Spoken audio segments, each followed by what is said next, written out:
There is such a thing as cultural modesty. That just simply means that what your culture says modest is. In other countries, there might be a more widespread and popularized version of modesty. As a missionary, it is your job to balance modesty with the gospel message.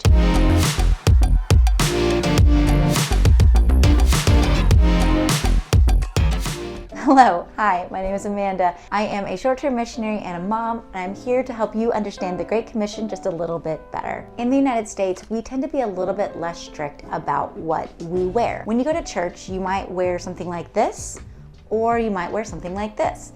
And both of these things are church clothes, just depending on the location that you're in. However, that might not be the case in every country you visit. When traveling to another country that it doesn't express modesty the same way we do in the United States, it's important that you understand what their modest looks like so you can help better minister to them. You might be visiting a country where it is a cultural modest expectation where a woman wears a skirt or a head covering. It's important that you know that before you go so you can prepare your wardrobe for what you're going to be wearing there. Even if you don't believe that a woman needs to cover their hair or has to wear a skirt in order to be modest, it is important that we do that because it shows the residents of the countries that we're visiting that we respect them and respect their culture. It's going to be a lot easier for those that you're ministering to be open to hearing the gospel when you show up the way they expect people to look. Does that mean that you are condoning what head coverings or skirts or slacks or whatever stands for? No, it does not mean that you're condoning if there's a specific type of religious belief behind that clothing. That just means that you're simply respecting them. It's similar that if you were to go to a wedding or a funeral, there's a specific kind of expectation of what you're going to wear. You're not gonna wear a white dress to a wedding, and you're not gonna wear a bright pink floral suit to a funeral.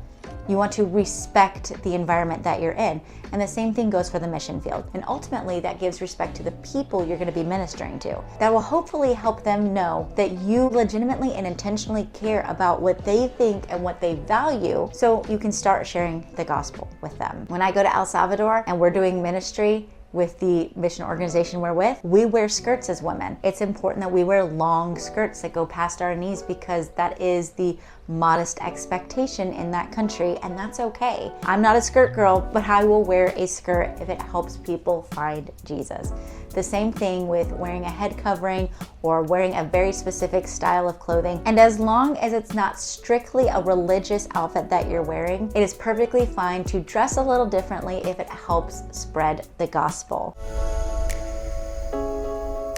Thank you so much for watching this video. If you enjoyed it, give me a thumbs up. It lets me know that you want to see more content like this. If you have a story about when you had to dress a little bit differently in order to help people meet or see Jesus, please leave that in the comments down below. I look forward to reading your stories, and I will see you guys next time. Bye!